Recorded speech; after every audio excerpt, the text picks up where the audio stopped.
비상계엄령 발동 이후 급박하게 돌아가는 현 시국이 우리의 정신을 어지럽히고 있습니다.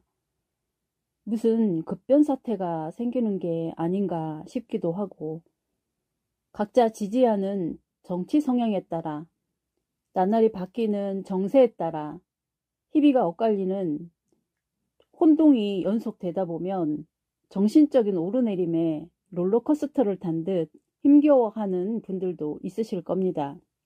그렇다면 이런 시국이 우리 대한민국에 대한 하나님의 어떤 뜻이 있어서 그런 것인지, 아니면 그냥 우리 대한민국의 국운이 다해서 쓰러져 가는 것인지, 하나님을 믿는 사람들은 그런 점에 대해 대단히 궁금해 하실 것입니다. 과연 성경에는 우리 대한민국에 대한 무슨 예언 같은 것이 있을까요? 있다면 어떤 내용으로 그런 기록이 되어 있으며 그 결말은 어떻게 될 것이라고 기록되어 있을까요? 오늘은 그런 점에 대해 간략하게 말씀을 좀 드려볼까 합니다.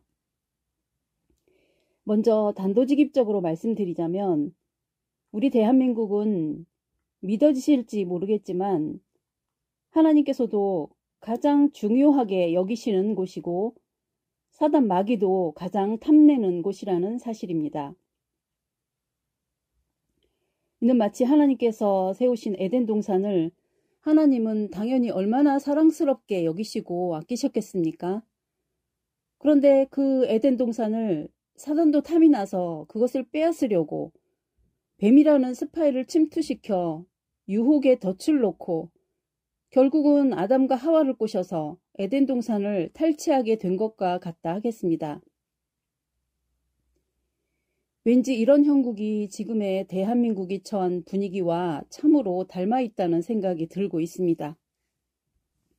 그렇다면 사단은 왜 이 넓고 넓은 지구촌에서 굳이 하나님이 세우신 에덴 동산을 탈취하려고 따라다녔을까요? 에덴 동산을 세운 동방이 아니라 저 멀리 떨어진 서방이나 남방이나 북방에다 더 넓고 기름진 영토를 확보해서 사단의 왕국을 건설하면 서로가 평화롭고 행복하게 잘 살 텐데 말이죠. 이 원리를 이해하게 되면 성경 속에서 하나님께서 선택하신 선민인 이스라엘에서 벌어진 갖가지 전쟁이나 사건 사고들의 본질을 잘 이해할 수 있을 겁니다. 뿐만 아니라 오늘날 하나님을 바르게 믿으려는 의인들에게 닥치는 시련과 역경들도 그런 맥락에서 이해를 한다면 그 근본 원인이 파악이 될 것이고, 그런 시련과 역경을 어떻게 바라보고 대처해야 하는지도 이해할 수 있을 것입니다.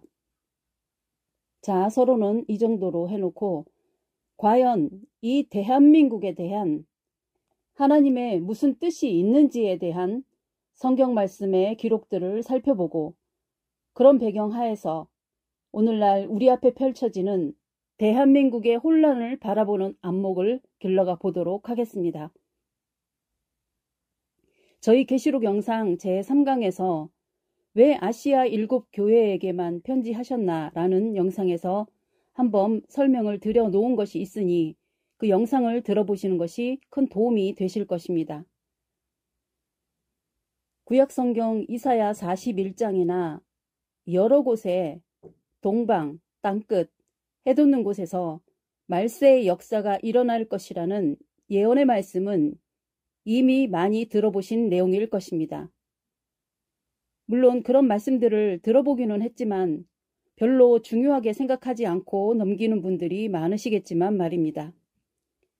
그러나 이런 말씀들은 그렇게 가볍게 취급할 말씀이 아니라는 것을 알아주셨으면 좋겠습니다.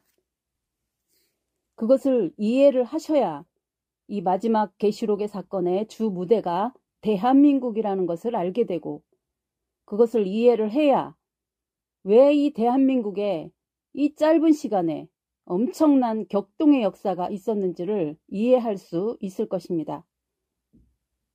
대한민국의 역사는 반만년의 역사를 자랑하지만 근래 100여 년 여간에 일어난 변화가 과거 수천 년에 걸쳐 일어난 변화보다도 더 큰 변화가 일어났었죠. 그 변화의 중심에는 100여 년 전부터 들어온 기독교의 진출로부터 시작되는 변화였던 것입니다. 기독교가 들어오면서 일제강점기를 거치고 6.25 사변을 겪고 급진적인 산업화와 민주화의 과정을 다 겪었던 거지요. 그야말로 긴박하기 짝이 없는 빈틈없는 시간들을 보냈던 겁니다. 그 와중에 기독교의 엄청난 부흥과 양적 팽창을 가져왔던 것입니다. 이런 일련의 사태들이 과연 우연이었을까요? 왜 하필 이 시기에 이런 일이 일어났냐는 겁니다. 예수님께서도 온 세상 모든 민족에게 복음이 전파되면 그제야 끝이 온다는 말씀을 하셨는데, 우리 민족에게 복음이 전파된 것은 이 지구촌에서 맨 마지막에 전파된 그런 민족인 것입니다. 유럽의 카톨릭이 유럽 중심으로 갇혀 있던 것이 콜럼버스가 신대륙을 발견한 이래 대항해 시대를 거치면서 서구 열강들은 세계를 대상으로 식민지 개척에 치열한 경쟁을 벌였죠. 이런 식민지 개척의 과정에는 반드시 기독교의 선교사들이 앞장을 서서 한편으로는 선교 활동을 하고 다른 한편으로는 식민지를 정복해가는 양동작전을 써왔기 때문에 그 바람을 타고 기독교는 급속히 세계 각 대륙, 즉 아프리카부터 아메리카, 그리고 아시아 대륙으로 퍼져나갔던 것입니다.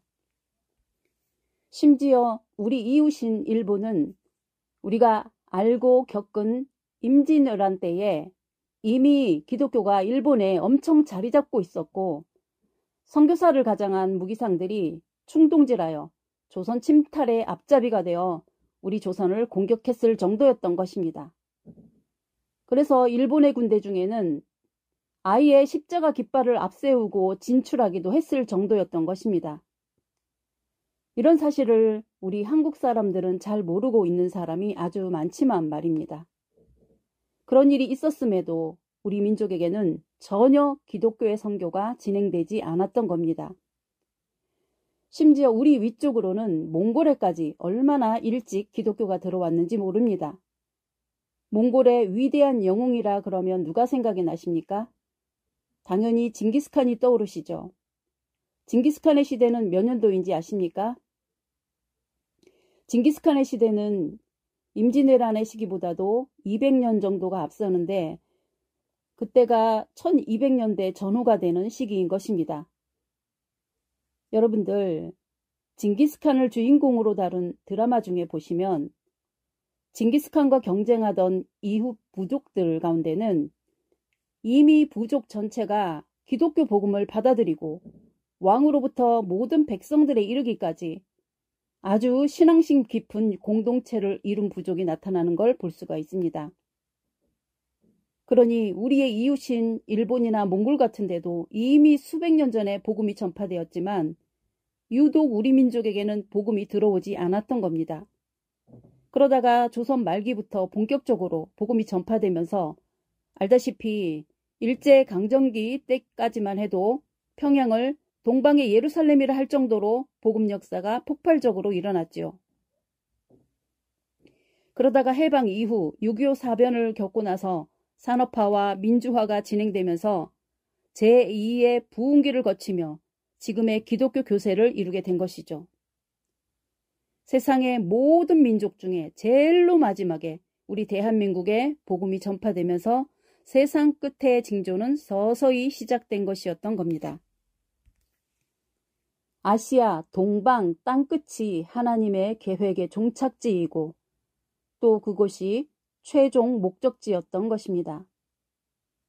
우리 기독교인들조차 이런 성경 말씀을 등한히 여기고 자꾸만 지금의 이스라엘에 집착을 하고 있으면서 우리 민족에게 드리운 하나님의 어마어마한 계획을 바라보지 못하고 있는 것은 바로 영적으로 소경이 되고 귀머거리가 되어 보지도 듣지도 못하는 지경이 되어서 그런 것인 겁니다. 그렇다고 하나님의 계획이 중단되는 것은 아니겠죠. 자, 어쨌든 이 한민족을 향하신 하나님의 계획은 오랜 성경 역사와 함께 묻혀 있다가 때가 되어 그 뜻을 펼치려고 하는데 아무런 장애물이 없이 만사형통하게 되겠습니까? 세상에서도 호사다마라 그러지 않습니까? 그러한데 하물며 하나님의 역사에 어찌 사단이 끼지 않겠습니까? 우리 대한민국은 마지막 때에 해야 할 정말 중요한 일이 있기 때문에 하나님의 모든 천군 천사들이 총력 집중해서 짧은 시간에 대부흥의 역사를 일으켰고 그렇게 마지막 역사를 이룰 만반의 준비를 해왔던 것입니다. 그렇기 때문에 필연적으로 그것을 방해하기 위해서라도 사단도 역시 총력을 다해 또다시 하나님의 뜻이 서지 못하도록 막으려고 하는 것은 너무도 당연한 일일 것입니다. 더욱이 사단이 더더욱 초집중력을 발휘해서 이 역사를 막아야 하는 이유는 이번에 이것을 막지 못하면 이제 사단은 계시록 20장의 말씀대로 사단이 가장 무서워하는 무저갱에 들어가야 하는 처지가 되기 때문이고 그리고는 결국 영원한 불못에 들어가야 하는 마지막 전쟁이기 때문인 것입니다. 사단은 자기가 독자적으로 자기들만의 평화로운 행성이나 별들을 만들 능력이 없기 때문에 필사적으로 하나님께서 창조해 놓으신 아름다운 낙원동산을 탈취해서 빼앗는 길밖에 없는 것입니다. 그래서 하나님이 에덴 동산을 세우시면 그곳을 뺏으려고 달려들었고 이스라엘을 세우시면 또 그 이스라엘을 빼앗으려고 달려들었던 겁니다. 하나님의 백성인 아담이나 이스라엘 백성들이 좀만 지혜롭게 처신했다면 하나님께서 능히 그 안식처를 지켜주시고 번성시켜 주셨을 텐데 불행히도 인간들은 항상 하나님을 거역하고 하나님을 가장하여 나타난 사단에게 번번이 속아 불행한 역사를 지금까지 반복해온 겁니다. 오늘날의 기독교 역시 너무도 깊이 타락하고 변질되어 과거의 서기관 바리새인들처럼 하나님의 뜻이 어디에 있는지를 모르고 사람들이 편리하게 만들어 놓은 사단이 변형시킨 거짓 복음에 찌들어 진리를 거짓이라 공격하고 거짓은 진리라고 강압적으로 퍼뜨리며 하나님의 역사를 방해하는 사단의 앞잡이가 되어버린 지경에 처한 것입니다. 이는 예수님 때의 서기관 바리새인처럼 자기들이 섬기는 하나님이라는 대상은 사실은 사단이 탈을 쓰고 있는 거짓에 속고 있는 것이고 반면에 참 하나님의 아들이신 예수님은 사단으로 몰아붙여 십자가에 달아 처형시켜버린 현상이나 다름없는 것입니다. 자, 그렇다면 말세의 중요한 사명을 가진 우리 대한민국은 앞으로 어떤 미래를 맞이하게 될까요? 결론적으로 말씀드리면 서두에도 말씀드렸듯이 우리 대한민국은 하나님께서도 가장 탐내는 지역이고 사단도 가장 갖고 싶어하는 지역이라 말씀드렸습니다. 그렇기 때문에 지금과 같은 혼란은 당분간 진행이 되겠지만 이 대한민국이라는 땅에서는 거대한 새로운 문명이 들어설 것입니다.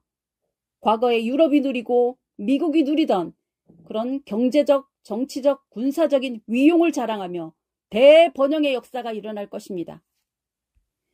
야, 그러면 우리는 아무런 걱정을 안 해도 되겠네요 라고 말하고 싶은 분이 있을 겁니다. 문제는 그것이 아니라 진짜 중요한 다른 문제가 있다는 겁니다. 어떤 문제일까요? 이를 설명드리기 위해 미국의 아메리카 대륙을 한번 되새겨 보시기 바랍니다. 미국의 대륙이 지금은 세계적인 패권 국가가 되어 세계의 번영을 주도하는 초강대국이 되어 있지 않습니까? 그런데 그 이전에 그 땅의 주인은 누구였죠? 그들은 바로 우리가 말하는 아메리칸 인디언들이었죠. 지금의 미국 땅은 역사의 유래를 찾아보기 힘들 정도의 번영을 누리고 있지만 그 땅의 주인이었던 인디언들은 어찌 되었죠? 그들의 대부분은 백인들의 무지막지한 점령군에게 무자비하게 학살을 당하며 사라졌습니다. 그런 재난을 피해서 겨우 살아남은 사람들은 서민이나 빈민이 되어 거리를 전전하는 처지가 되어버린 것인 거죠. 그처럼 이 황금의 땅, 금수강산 대한민국에서도 똑같은 일이 생길 수가 있다는 것입니다. 대대로 이 땅에 살면서 주인으로 행세하던 우리 민족도 이 시대적인 흐름을 타지 못하고 엉뚱하게 조선 말기처럼 당파 싸움이나 하고 외세의 흐름을 제대로 간파하지 못하고 줄을 잘못 서면 그야말로 다시금 인디언의 처지 같은 처지가 될 수도 있다는 겁니다. 지금 우리 대한민국 사람들은 우리 땅의 소중함을 얼마나 인식이나 하고 있습니까? 그리고 지금 우리 주변국들에서 일어나는 급변하는 국제정세의 흐름을 얼마나 잘 읽고 대처하고 있습니까? 눈에 보이는 이런 시대적인 징조도 읽지 못하는데 어찌 보이지 않는 영적인 역사를 분별할 수 있을까요?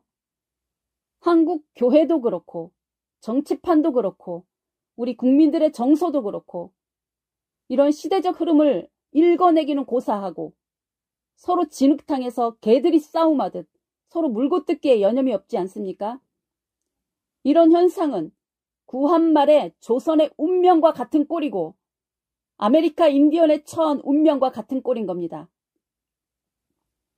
우리 민족, 우리 땅의 소중함과 위대함을 자각하기는커녕 스스로 헬조선이라 그러고 망할 민족이라 그러고 청년들은 스스로 취업도 결혼도 자녀를 두는 것도 포기한 채 자기들의 순간적인 쾌락과 달콤함만 즐기려고 켓사라세라를 외치고 있는 시국인 겁니다.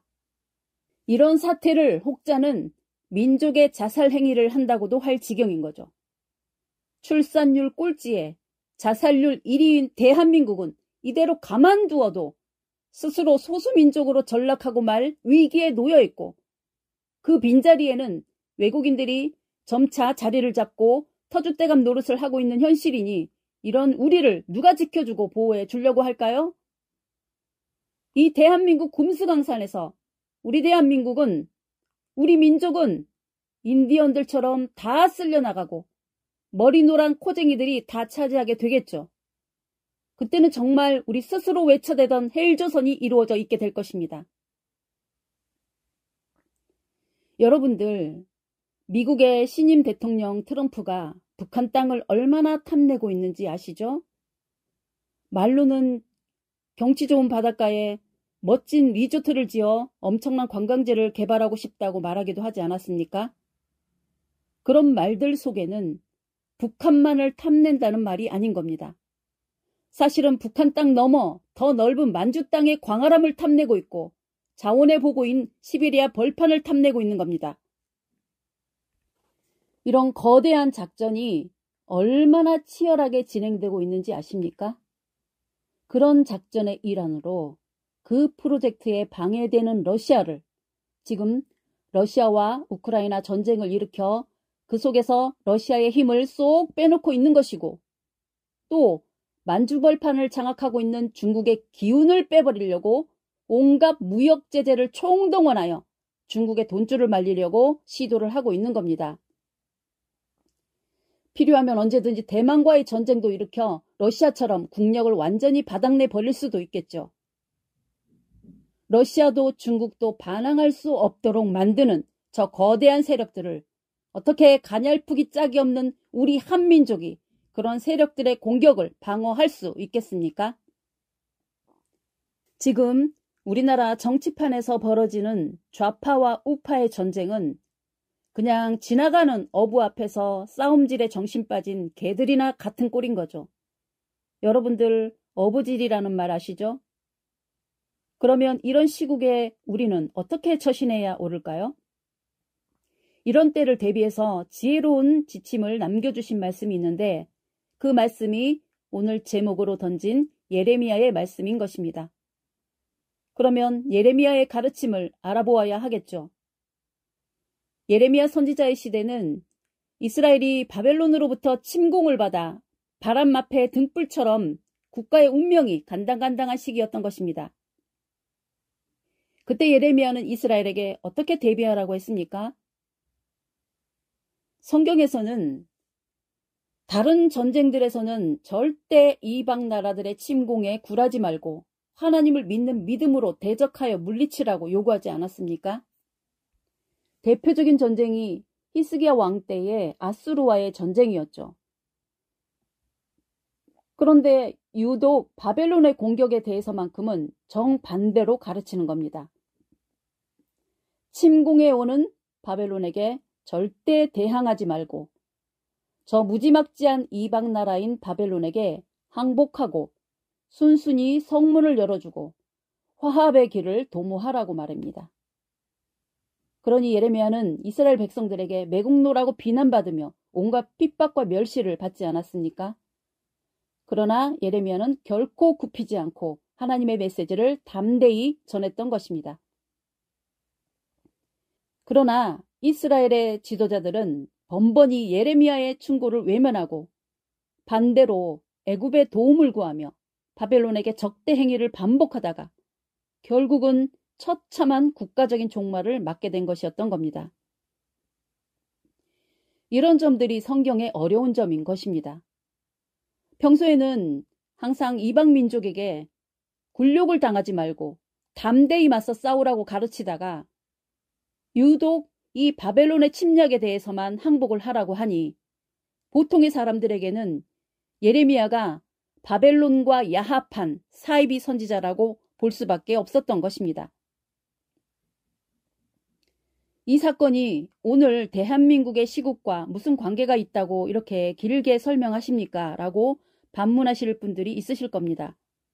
자, 여기서 중요한 것은 바로 바벨론이라는 나라 때문인 것입니다.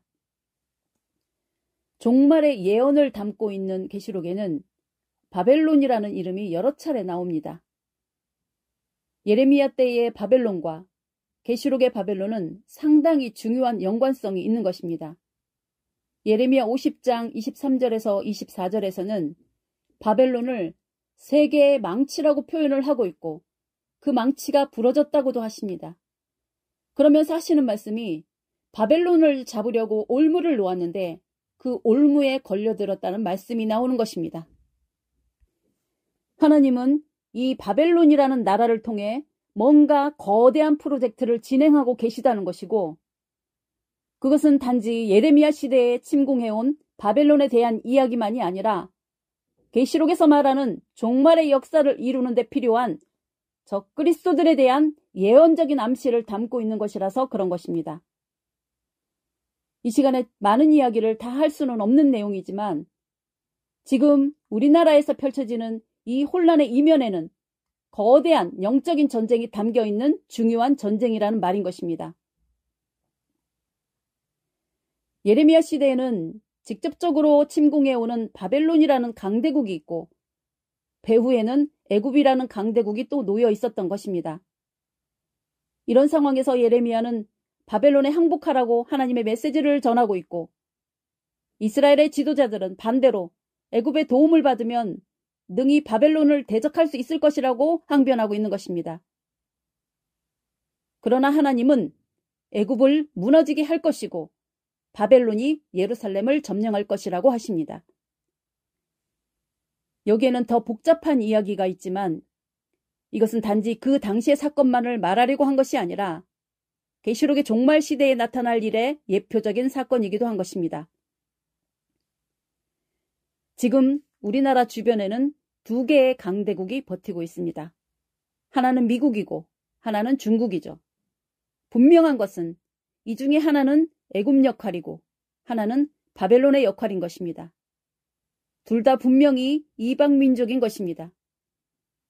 그러나 하나는 손을 잡아야 할 이방 나라고 하나는 손절해야 하는 나라인 겁니다. 누가 바벨론 역할이고 누가 애굽 역할일까요?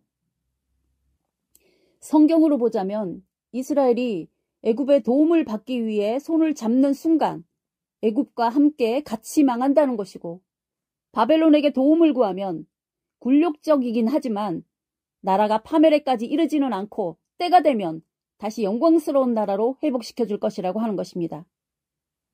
여러분들은 누구의 손을 잡아야 한다고 생각하십니까? 그리고 미국과 중국 중 누가 바벨론이고 누가 애굽인가요? 이것은 각자의 판단에 맡기기로 하고 여기서는 굳이 밝히지를 않겠습니다. 곰곰이 생각해보면 짐작이 안 될 것도 없지 않겠습니까?